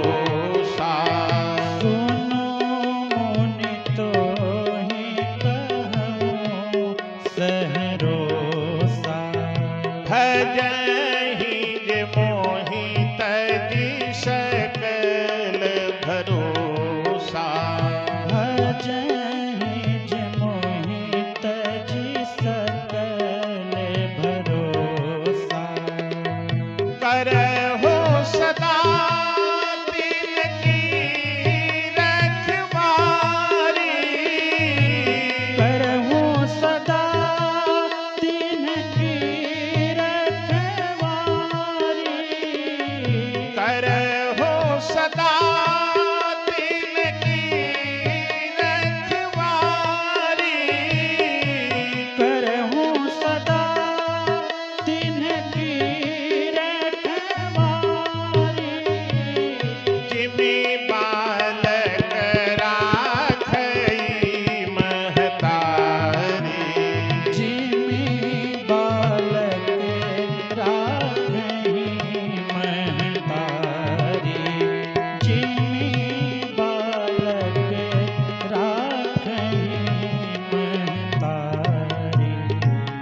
एक बड़ी सुंदर घटना महाभारत की भगवान की इस प्रतिज्ञा पर स्मरण आई। समय की तो मर्यादा इजाजत नहीं दे रही, बहुत संक्षिप्त में स्मरण दिला रहे हैं आपको। भीष्म पितामह ने दुर्योधन के उस काने पर अर्जुन के वध की प्रतिज्ञा कर लिया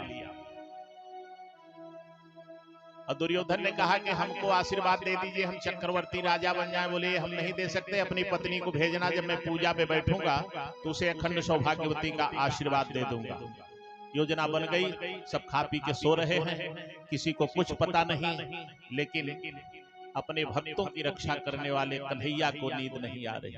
भगवान बिस्तर पर करवट बदलते हुए गुनगुनाते जा रहे हैं, करहु सदा तिनकी रखवारी। जिमि बालक राखई महतारी।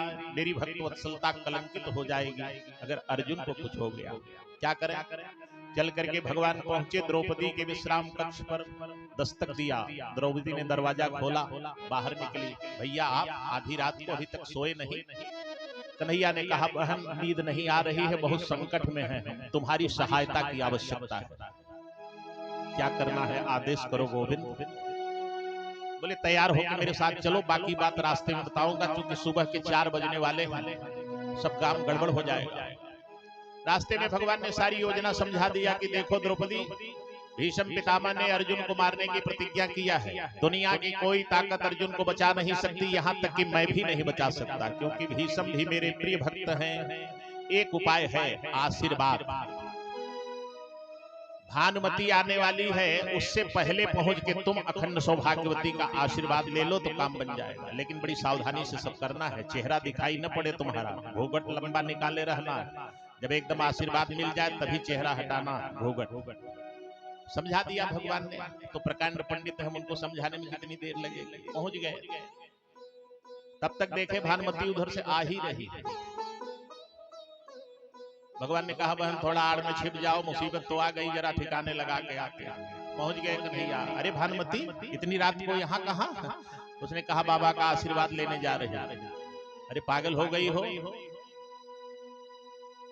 तुम महारानी हो, विद्वान हो, ज्ञानी हो, किसी भी स्त्री को रात्रि के समय पर पुरुष के कक्ष में नहीं जाना चाहिए, उसका पातिव्रत धर्म नष्ट हो सकता है। शास्त्र की आज्ञा नहीं, आशीर्वाद लेना तो सुबह में जाकर ले लेना शास्त्र मर्यादा से। ऐसा पट्टी पढ़ाए कि लौट गई वहीं से। द्रौपदी से बोले कि चलो। द्रौपदी ने कहा रुको। उसको तो ये कह के लौटा दिए कि पतिव्रता स्त्री को पराये पुरुष के कक्ष में नहीं जाना चाहिए, और हमको लिए चले जा रहे हो, पहले ही बताओ कि मैं पतिव्रता हूं कि नहीं। अरे कन्हैया ने कहा बहना मैंने पुरुष की बात किया है, भीष्म पितामह पुरुष नहीं, वो तो योगी है, संत है, उसके कक्ष में जाने में कोई आपत्ति नहीं है। पहुंच गए भगवान। बोले बहन अब इसके आगे मैं नहीं जा सकता, बाहर प्रतीक्षा कर रहा हूं, जाओ और बड़ी सावधानी से काम करना। द्रौपदी अंदर पहुंचती हैं प्रभु प्रेमियों। भीष्म पितामह प्रातः काल ब्रह्म मुहूर्त की बेला में आसन पर बैठे हुए हैं, नेत्र बंद करके गोविंद का ही ध्यान कर रहे हैं कि जा करके देखा बाबा जी। स्वरचित कुछ पंक्तियां आपको निवेदन करता हूं। द्रौपदी ने दृश्य देखा कि जा करके देखा बाबा जी, सुंदर मृग चर्म बिछाए हुए आसन से उस पर बैठे हैं, मोहन का ध्यान लगाए हुए आसन से उस पर बैठे।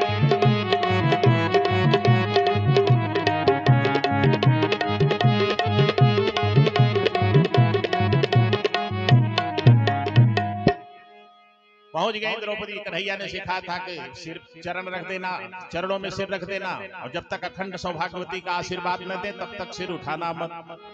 कि पहुंच तुरंत पंचाली ने चरणों में शीश झुकाया है, सौभाग्यवती हो पुत्री यह आशीर्वाद सुनाया है, सौभाग्यवती हो।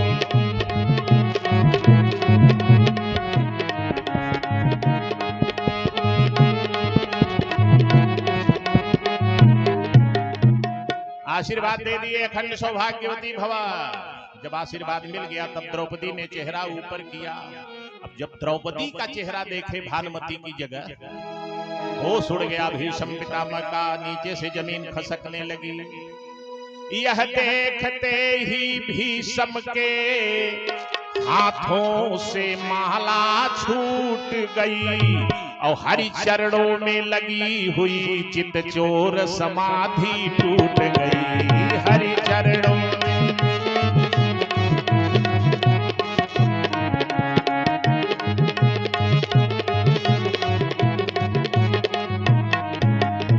भीष्म पितामह ने कहा, बेटी द्रौपदी तुम यहाँ? द्रौपदी ने कहा, हाँ बाबा, जब से युद्ध चल रहा था आपका दर्शन नहीं मिला, मैं आपके कुल की कुलवधू हूँ, अचानक दर्शन की इच्छा हुई तो मैं चली आई। अब बाबा का कंप्यूटर दौड़ रहा है, गड़बड़ हुई कहाँ से? ये सारी योजना मेरे और दुर्योधन के अतिरिक्त तीसरा कोई जानता नहीं, इतनी गहरी साजिश उस छलिया के अलावा कोई तीसरा कर नहीं सकता। भीष्म पितामह ने कहा, बेटी एक बात पूछूंगा, साफ साफ सही सही उत्तर देना। द्रौपदी समझ गई कि क्या पूछेंगे। द्रौपदी ने कहा, बाबा आप कुछ मत पूछिए, पहले मैं आपसे कुछ पूछना चाहती हूँ, उसका उत्तर दे दीजिए। अभी अभी आपने हमें अखंड सौभाग्यवती का आशीर्वाद दिया है, और आप जानते हैं बाबा कि हमारे 5 पति हैं, अगर एक भी पति हमारा मर गया तो मैं अखंड सौभाग्यवती नहीं रह सकती।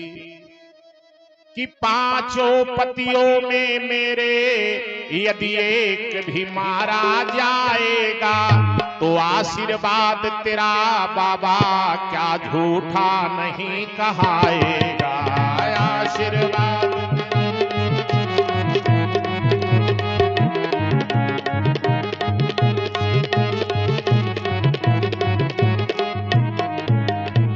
द्रौपदी ने कहा, बाबा मैं आपसे निवेदन करके ये जानना चाहती हूँ कि आपने अभी अभी जो आशीर्वाद दिया है ये सत्य होगा कि आपने जो मेरे सुहाग को मिटाने की प्रतिज्ञा किया है वो प्रतिज्ञा पूरी होगी? नेत्र सजल हो गए भीष्म पितामह के। रोते हुए बूढ़े भीष्म ने कहा, बेटी द्रौपदी, प्रतिज्ञा मैंने जगत का चिंतन करते हुए दुष्ट दुर्योधन के सामने मैंने प्रतिज्ञा किया था, इसलिए प्रतिज्ञा टूट गई बेटी। लेकिन ये आशीर्वाद पूजा पे बैठ के भगवान कृष्ण का ध्यान करते हुए दिया हूं, इसलिए आशीर्वाद ही सत्य होगा। कि बाबा ने कहा, जाओ पुत्री अब तो बस विजय तुम्हारी है, और पालन बाका हो उसका जिसके रक्षक बनवारी है, पालन बाका हो उसका।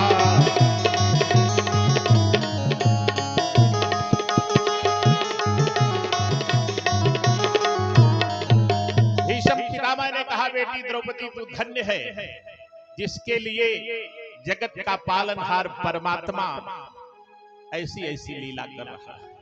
ऐ द्रुपद सुता मेरी बेटी, तूने कुल पवित्र कर डाला है, रक्षा तेरी करता होगा जो जगत रचाने वाला है, रक्षा तेरी करता होगा।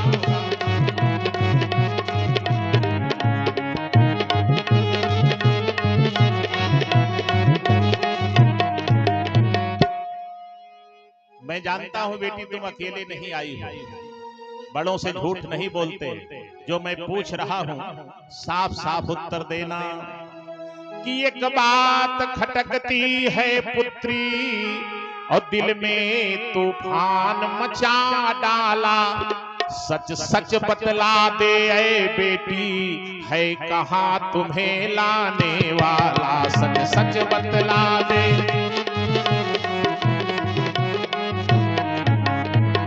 तुम्हें जो लेके आया है वो कहाँ है। द्रौपदी समझ गई कि अब हमारी जान तो बची, मुसीबत भैया के ऊपर आने वाली है। मौन स्वीकार लक्षणम, कुछ बोली नहीं द्रौपदी। बाबा जी समझ गए ये उसी छलिया का काम है कि आसन से उठकर दौड़ पड़े। दिल में विचार फौरन आया यह चाल उसी मोहन की है, उसने पंचाली को लाया। यह चाल उसी मोहन की। भगवान भी बड़े कौतुकी हैं, तिलस्मी जादूगर हैं। बाल लीला में बहुत सी रूपरेखा धारण किए, कभी पनिहारन, कभी गोदनहारन, कभी चूड़ीहारन। तो भगवान समझ गए कि बाबा जी आ रहे हैं, जान कैसे बचे। तो क्या किए कि नीचे द्रौपदी का चप्पल पड़ा था उठाए और हाथ में लेके अपना पीतांबर सिर पे रखे, लंबा घूंघट काढ़ के कन्हैया खड़े हो गए दासी बन के। दासियों का काम होता था, राजघराने की स्त्रियां कहीं जाती तो उनके साथ में जाती थी, वो बाहर चप्पल उप्पल लेके खड़ी रहती थी। जब महारानी निकलेंगी तो चप्पल पे पैर में पहना के लेके जाएंगे।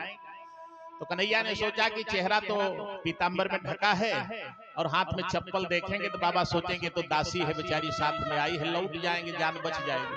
लेकिन दुनिया को छलने वाले परमात्मा भी भक्तों से छला जाते हैं। गड़बड़ ये हुआ कि पीतांबर की लंबाई तो ज्यादा थी लेकिन चौड़ाई तो सीमित है ना। जब सिर पे रख के लंबा घूंघट आगे खींचे तो अभ्यास तो कभी का था नहीं, तो पीछे का प्लेटफार्म खुल गया एकदम साफ साफ।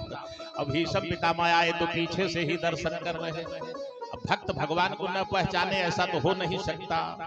बड़ी सुंदर झांकी है, दर्शन करें भाव जगत में कि जा करके देखा बाबा ने ड्योढ़ी पर दृश्य निराला था। जा करके देखा बाबा ने ड्योढ़ी पर दृश्य निराला था और सर पर पीतांबर को डाले वह खड़ा मुरलिया वाला था। सर पर पीतांबर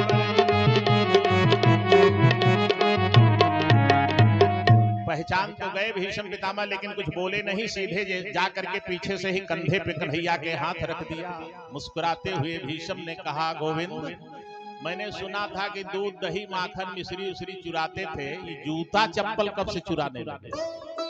भगवान समझ गए कि पकड़े गए। पीतांबर हटाया कन्हैया ने, हाथ जोड़ के बोले बाबा कुछ कहने से पहले ये बता दीजिए कि मेरा काम हो गया कि नहीं।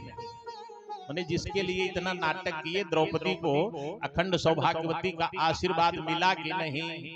रोते हुए बूढ़े भीषम पितामह ने कहा गोविंद, अपने जिस भक्त के जूता चप्पल तक की रखवाली कन्हैया तू कर रहा है, उसके सुहाग को मिटाने वाला सृष्टि में कोई पैदा ही नहीं हुआ जो उसके सुहाग को मिटा। मेरी क्या विशाल है, कृपा करके ये बताओ कि मैं आपका भक्त नहीं हूं। भगवान ने कहा बिल्कुल है। तो हमारी प्रतिज्ञा क्यों तोड़ दिया आपने। कन्हैया ने कहा आपकी प्रतिज्ञा अगर पूरी हो जाती ना तो बड़ा नुकसान था। मेरे प्राण प्रिय भक्त अर्जुन का प्राण चला जाता और मेरी प्रतिज्ञा टूट जाती तो डबल नुकसान था। और आपकी प्रतिज्ञा टूटी तो सिंगल ही नुकसान है। तो भीषम ने कहा आपकी क्या प्रतिज्ञा है। भगवान ने कहा छोटी सी, जो भक्त मेरे ऊपर आश्रित होता है उसकी रक्षा मैं मां की तरह करता हूं कि कर हो सदा तीन की रखवारी। कर हो सदा तीन की रखवारी। कर हो सदा तीन की रखवारी। कर हो सदा तीन की रखवारी। जिमी बालक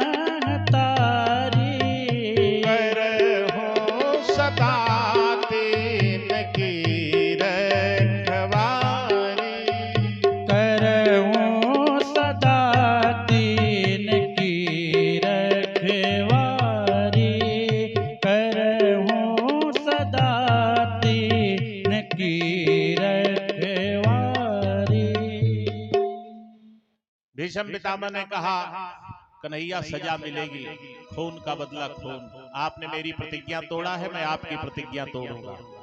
आपने प्रतिज्ञा किया है कि महाभारत के युद्ध में आप शस्त्र नहीं उठाएंगे और कल आपको मैं शस्त्र उठवाऊंगा। लाजो गंगा जननी को सांत्वन सुत न कही हो। प्रातःकाल दोनों सेनाएं रणभूमि में उपस्थित हुई। प्रभु प्रेमियों, भीष्म पितामह रथारूढ़ होकर अस्त्र शस्त्र लेकर के प्रतीक्षा कर रहे हैं और कहीं कुरुक्षेत्र में कन्हैया दिखाई नहीं पड़ रहे हैं। बाबा की चिंता बढ़ गई कि क्या भरोसा, एक नाम रणछोर भी है भगवान का। तो पता चला कि खसकंत हो गए हो पीछे से, तो किससे लड़ेंगे। अब चिंता में पड़े ही थे, तब तक अचानक कुछ दूर भगवान का रथ दिखाई पड़ा। भगवान घोड़ों की लगाम पकड़े हुए, पीछे अर्जुन बैठे हैं रथ में। मुस्कुरा मुस्कुरा के भगवान बातें कर रहे हैं। अर्जुन से पीतांबर लहरा रहा है। बड़ी सुंदर दिव्य झांकी का चित्रण किया चंद्रशेखर जी ने कि भक्त बदे महाभारत में बनी सारथी आई गए जदुराई। अपीत पटी लहरई फहरई रथ हाकत डोर उठाई उठाई। कि पार्थ से बात करई मुस्काई के माधव की लखी सुंदरताई। सोचई लगे मन ही मन भीषम बाण चलाई कि ध्यान लगाई। ऐसी मनोहर झांकी का ध्यान करूं कि युद्ध करूं। अंत में परिणाम यही हुआ कि भगवान अपने भक्तों से हारे हैं बार बार। भीष्म की प्रतिज्ञा को बचाने के लिए भगवान ने अपनी प्रतिज्ञा तोड़ दिया। बाबा भीष्म ने कहा कन्हैया कुछ लाज शर्म लग रही है, प्रतिज्ञा टूट गई। भगवान ने कहा नहीं बाबा, अर्जुन जैसे अपने भक्त की रक्षा करने के लिए एक नहीं, ऐसी 1000 प्रतिज्ञा भी मैं कुरुक्षेत्र के मैदान में कुर्बान कर सकता हूँ। मेरी केवल एक प्रतिज्ञा है, जो भक्त मेरा भजन करता है, मेरे ऊपर आश्रित होता है, उसकी रक्षा मैं माँ की तरह करता हूँ कि करहूँ सदा तिनकी रखवारी। अजिमि बालक राखई महतारी। मैंने निवेदन किया कि भगवान के यहाँ भी श्रेणी बनी है, प्रिय अतिशय प्रिय, प्राण के समान प्रिय। तो भरत प्राण प्रिय पावहि राजू। भगवान को प्राण के समान प्रिय श्री भरत लाल जी का पावन चरित्र यथामति समय सेवा की मर्यादा में आपकी सेवा का अवसर मिला। अब समय पूर्ण हो चुका है। हमारे आपके बीच में ऊर्जावान व्यक्तित्व, मानस जगत की विभूति, हमारे अग्रज डॉक्टर आरपी ओझा जी विद्यमान हैं। अब उनकी वाणी से आप आप्यायित होंगे। एक बार फिर विषय को हृदयंगम करते हुए चौपाई का स्मरण करें, वाणी को विराम। तो दिस समूझी कहत सब लोगो। दो दिस समझी कहत सब लोगो। दो दिस समूझी कहत सब लोगो। दो दिस समझी कहत सब लोगो। सब विधि भरत सराहन जोगु। सब विधि भरत सराहन जोगु। सब विधि भरत सराहन जोगु। सब विधि भरत सराहन जोगु। दो दिस समूझी कहत सब लोगो। दो दिस समझी कहत सब लोगो। सराहन जोगु कहत सब लोगो। सराहन